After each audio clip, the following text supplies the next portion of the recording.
पर मेरे पिताजी के मरने के बाद, उनके देहांत के बाद आप जिस तरीके से एक व्यक्तिगत टिप्पणी उनके ऊपर कर रहे हैं, क्या आपको शोभा देता है मुख्यमंत्री जी? ईमानदारी से बताएं। शादी ब्याह को लेकर आप जिस तरीके से आप टिप्पणी कर रहे हैं, क्या आपका वो स्तर है मुख्यमंत्री जी? चिराग पासवान को नीचा दिखाने के लिए आप इस तरीके की भाषा का आप उपयोग करें? एक ऐसे व्यक्ति के बारे में, उनके व्यक्तिगत जीवन के बारे में, उनके निधन के बाद आप एक ऐसी टिप्पणी कर रहे हैं, क्या बिहार की जनता इसको शोभनीय मानेगी? रह रहकर पार्टी के सांसदों, पार्टी के विधायकों, पार्टी के विधान पार्षदों किसने तोड़ने का काम किया? मुख्यमंत्री जी ने तोड़ने का काम किया। क्या वो सम्मान सही मायनों में मेरे पिता को दे रहे हैं, मेरी माँ को दे रहे हैं, मेरे परिवार को दे रहे हैं? जिसे वो बच्चा बोल रहे हैं, भैया उस बच्चे के मॉडल की वजह से ही आप तीसरे नंबर की पार्टी का बने हैं मुख्यमंत्री जी। नमस्कार, आप लाइव बिहार देख रहे हैं। मैं हूं राजमोहन तिवारी। मोकामा और गोपालगंज के उपचुनाव ने बिहार की राजनीति को आर या पार वाला बना दिया है।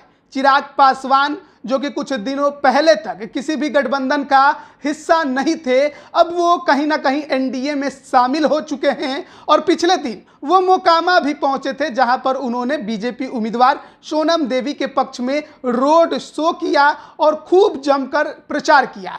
लेकिन जब इसी को लेकर बिहार के मुख्यमंत्री नीतीश कुमार से सवाल किया गया तो उन्होंने चिराग पासवान पर जमकर कटाक्ष किया। लेकिन वो केवल वहीं नहीं रुके, वो रामविलास पासवान तक पहुंच गए और व्यक्तिगत टिप्पणी तक कर दी। साथ ही साथ रामविलास पासवान की जो दूसरी शादी हुई थी उसको लेकर भी उन्होंने व्यक्तिगत टिप्पणी की, जिस पर अब चिराग पासवान ने भी जवाब दिया है और कहा है कि जिस प्रकार से मुख्यमंत्री नीतीश कुमार ने ये बयान दिया और निजी टिप्पणी की है, उससे वो बेहद आहत हुए हैं। सुनिए क्या कुछ कह रहे हैं चिराग पासवान। बच्चा है। देखिए मुख्यमंत्री जी, मैंने हमेशा व्यक्तिगत रिश्तों की का मैंने सम्मान किया है। अगर आप उम्र के हिसाब से देखें तो मुख्यमंत्री जी मेरे पिता की उम्र के हैं, उनके सामने तो ज़रूर मैं बच्चा हूं। पर अगर वो राजनीतिक तौर पर मुझ पर तंज कसकर इन बातों को वो कह रहे हैं, तो मैं उनको भी याद दिलाना चाहता हूं कि मुख्यमंत्री जी की अपनी भी राजनीतिक पारी की शुरुआत एक बच्चे के तौर से हुई थी। और वो खुद ही इस बात को भुनाते गिनाते हैं भैया कि जेपी के वक्त हम लोग छात्र आंदोलन से निकले थे, और इसमें कोई गलत बात नहीं है भैया। कई ऐसे छात्र आज की भी तारीख में हैं जो कि राजनीति से जुड़ना चाहते हैं। जेपी जी के वक्त इन लोगों को मौका मिला, मेरे खुद के नेता, मेरे खुद के पिता उसी छात्र आंदोलन से निकले हैं। पर दूसरे को नीचा दिखाने के लिए ये व्यक्तिगत तंज, ये अच्छी बात नहीं है, ये शोभा मुख्यमंत्री जी को नहीं देता। आप जिस पद पर हैं मुख्यमंत्री जी, आप मेरी नीतियों का विरोध कीजिए ना। आप बोले कि भैया बिहार फर्स्ट, बिहारी फर्स्ट बिहार का सबसे खराब विजन डॉक्यूमेंट है। आप अपने विजन डॉक्यूमेंट की आप तुलना कीजिए मेरे बिहार फर्स्ट बिहारी फर्स्ट से। मेरा बिहार फर्स्ट बिहारी फर्स्ट जहां बिहार में रोजगार की बात करता है, बेहतर शिक्षा, बेहतर स्वास्थ्य की बात करता है, वहीं आपका 7 निश्चय बिहार में नली गली बनाने की बात करता है, नल जल पहुँचाने की बात करता है। ये बेसिक इंफ्रास्ट्रक्चर डेवलपमेंट नेसेसिटीज़ हैं, ये तो बाय डिफ़ॉल्ट बिहार में होनी ही चाहिए। इसको सरकारी एजेंडा बनाने की ज़रूरत नहीं। सरकारी एजेंडा आप बनाइए कि कैसे बिहार में आईटी सेक्टर आएगा, कैसे बिहार में इंडस्ट्रियलाइजेशन होगा, ईज़ ऑफ बिजनेस कैसे देंगे आप, सिंगल विंडो क्लियरेंसेस व्यवसायियों को आप कैसे देंगे, कैसे यहाँ पे रोज़गार के अवसर उत्पन्न होंगे। पर इन तमाम बातों को करने की बजाय मुख्यमंत्री जी जिस तरीके से व्यक्तिगत कटाक्ष करते हैं, मेरे बारे में तो खैर उन्होंने जिन अपशब्दों का इस्तेमाल किया, अपशब्द नहीं, खैर बच्चा बोलना किसी को कोई अपशब्द नहीं है, कोई बात नहीं, वो भी मेरी सराखों पर मेरे पिताजी के मरने के बाद, उनके देहांत के बाद आप जिस तरीके से एक व्यक्तिगत टिप्पणी उनके ऊपर कर रहे हैं, क्या आपको शोभा देता है मुख्यमंत्री जी? ईमानदारी से बताएं। क्या आपको शोभा देता है कि उनके व्यक्तिगत संबंधों को, उनकी शादी ब्याह को लेकर आप जिस तरीके से आप टिप्पणी कर रहे हैं, क्या आपका वो स्तर है मुख्यमंत्री जी? क्या आप जिस पद पर हैं, आपके पद की जो गरिमा है या आपका खुद का जो व्यक्तित्व है? मैंने हमेशा बोला कि मैं मुख्यमंत्री जी का मैं सम्मान करता हूं व्यक्तिगत तौर पर आपके पद की जो गरिमा है, आपका जो व्यक्तित्व है, क्या उसको शोभा देता है कि सिर्फ चिराग पासवान को नीचा दिखाने के लिए आप इस तरीके की भाषा का आप उपयोग करें? एक ऐसे व्यक्ति के बारे में, उनके व्यक्तिगत जीवन के बारे में, उनके निधन के बाद आप एक ऐसी टिप्पणी कर रहे हैं, क्या बिहार की जनता इसको शोभनीय मानेगी? और मैं ईमानदारी से बोल रहा हूँ, मैं तो बेटा हूँ, मुझे मेरे पिता के देहांत के बाद कोई भी ऐसी बातें बोलेगा, मुझे चुभेगा, मुझे दुख होगा। पर यह संयम भी मुझे मेरे नेता, मेरे पिता ही सिखा के गए हैं कि आक्रोशित नहीं होना, अमर्यादित नहीं होना। मैं संयम फिर भी बरत लूँगा, पर क्या बिहार की जनता और मेरे नेता के समर्थक क्या संयम बरत पाएंगे जब वो उनके निधन के बाद मुख्यमंत्री जी के मुंह से उनके बारे में, और तब मुख्यमंत्री जी बोलते हैं हमने उनको सम्मान देने का काम किया।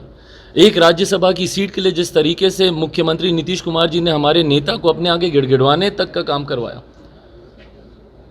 निरंतर उनकी पार्टी को तोड़ते रहे। 2005 में जब हम लोग के 29 विधायक जीत कर आए थे, किसने तोड़ने का काम किया? मुख्यमंत्री नीतीश कुमार जी ने तोड़ने का काम किया। रह रहकर पार्टी के सांसदों, पार्टी के विधायकों, पार्टी के विधान पार्षदों, किसने तोड़ने का काम किया? मुख्यमंत्री जी ने तोड़ने का काम किया ना। और आज वो बोल रहे हैं कि उन्होंने उनको सम्मान देने का काम किया। और सम्मान आप किसी के निधन के बाद इस तरीके की भाषा का इस्तेमाल करके, व्यक्तिगत टिप्पणी करके, क्या वो सम्मान सही मायनों में मेरे पिता को दे रहे हैं, मेरी माँ को दे रहे हैं, मेरे परिवार को दे रहे हैं? और क्यों व्यक्तिगत संबंधों को बीच में लाया जा रहा है? क्या मैंने मुख्यमंत्री जी के निजी जीवन पर आज तक कभी कोई टिप्पणी की? भाई मेरे पिता का जीवन एक खुली किताब रहा है, खुली किताब रहा है। जो उन्होंने किया उन्होंने डंके की चोट पे किया। ना कभी उन्होंने अपने किसी रिश्ते को छुपाया, ना कभी उन्होंने अपने सार्वजनिक जीवन और अपने व्यक्तिगत जीवन में कभी कोई पर्दा रखा। पर इतनी पारदर्शिता तो मुख्यमंत्री जी ने कभी नहीं रखी ना। क्या किसी ने टिप्पणी की उनके ऊपर? क्या हम में से किसी ने भी उनके व्यक्तिगत, और ना की, ना मैं कभी कभी भविष्य में कभी करूंगा। ये मेरे संस्कार नहीं है। पर मुझे दुख होता है कि भैया बिहार के मुख्यमंत्री, उस पद की एक गरिमा होती है, उनके व्यक्तित्व की एक गरिमा है, उसमें रहकर अगर वो इस तरीके की भाषा का उपयोग करेंगे, मुझे लगता है बिहार की जनता पहले ही उनसे बहुत आक्रोशित है। और जिसे वो बच्चा बोल रहे हैं, भैया उस बच्चे के मॉडल की वजह से ही आप तीसरे नंबर की पार्टी आप बने हैं मुख्यमंत्री जी, और इन्हीं सब कारणों की वजह से आप बने हैं। आज आपने जिस भाषा का आपने उपयोग किया है, यकीनन मेरे नेता के चाहने वाले बिल्कुल इससे खुश नहीं होंगे। और पिछले चुनाव में भी वो आपको दिखा चुके हैं, और आने वाले चुनाव में भी आपको देखने को मिलेगा कि इसके परिणाम क्या होंगे। मोकामा में बीजेपी उम्मीदवार के लिए प्रचार करने के बाद आज चिराग पासवान गोपालगंज जा रहे थे, और इसी दौरान जब वो निकल रहे थे तब वो मीडिया से बातचीत उन्होंने किया, और उसी दौरान उन्होंने जो अपनी बातें थी वो रखी। साथ ही साथ नीतीश कुमार ने जो व्यक्तिगत टिप्पणी की थी उस पर भी उन्होंने प्रतिक्रिया दिया, और कहा कि हमेशा से ही नीतीश कुमार ने केवल और केवल उनके पिता को अपमान करने का ही काम किया है। मेरे पार्टी को भी हमेशा से उन्होंने तोड़ने का काम किया है। उन्होंने एक एक बातों को याद भी दिलाया, और याद वो भी कराया जब राज्यसभा एनडीए के तरफ से रामविलास पासवान जी को भेजना था, तब किस प्रकार से जब तक रामविलास पासवान नीतीश कुमार के पास नहीं पहुंचे, उन्होंने उनके समर्थन में बात आगे नहीं बढ़ाई थी। चिराग पासवान हमेशा से ये बातें कहते रहे हैं, और एक बार फिर जब नीतीश कुमार व्यक्तिगत तौर पर कटाक्ष कर गए तो फिर चिराग पासवान रुकने वाले नहीं थे, और उन्होंने निश्चित तौर पर इस बात की ओर सबका ध्यान खींचा है कि नीतीश कुमार ने जो बातें कही हैं वो नीच गिरी हुई बातें थी, जो कि उनके पिता और उनकी माता को लेकर बोला गया था। अब देखना होगा इस पर क्या कुछ आगे जेडीयू के तरफ से या नीतीश कुमार के तरफ से प्रतिक्रिया आती है। अब बने रहिए लाइव बिहार के साथ। आप सभी का बहुत बहुत धन्यवाद। लाइव बिहार यूट्यूब पर सब्सक्राइब और फेसबुक पर लाइक जरूर करें।